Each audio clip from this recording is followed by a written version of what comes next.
Hi everyone, it's Matt. Today's video is to highlight the importance of taking your career into your own hands. I'm sure you'll agree that the pace of change over the last decade has been absolutely bonkers, and with the inevitable rise of more sophisticated automation entering our lives, it's absolutely imperative that we start taking our careers into our own hands and not leave it up to other people.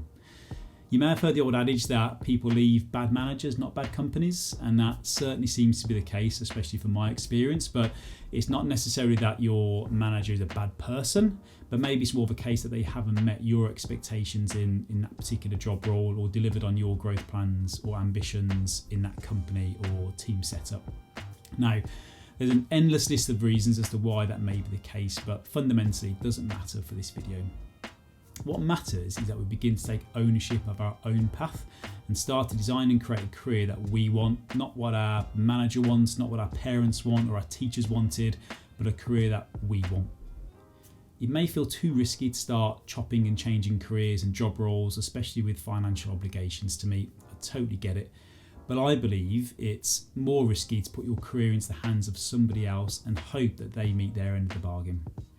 You could be putting your ambitions into the hands of someone who may be thinking of leaving themselves or has too many people to manage. They don't have the capacity for individual support, or perhaps they just don't care enough about you or your ambitions, as harsh as that sounds. But a lot of us have lots of things kind of going on outside of work.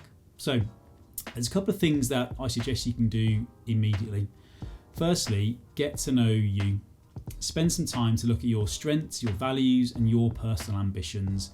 Write them down on a piece of paper and put a tick next to the ones that are being met in your current role. Now, for any without a tick, is there a way you can begin to start incorporating these into your current job? Maybe one of your values is to perhaps give back to the community. So could you propose running a company or team initiative where you do some local support work perhaps?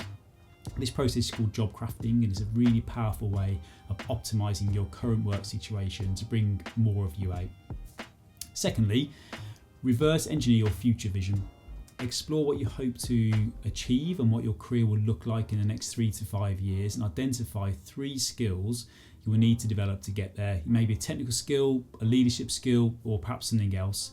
Then write down one thing you need to do for each to start moving you forwards. And finally, find a mentor. This is someone who is where you want to be or has walked the path you're trying to walk.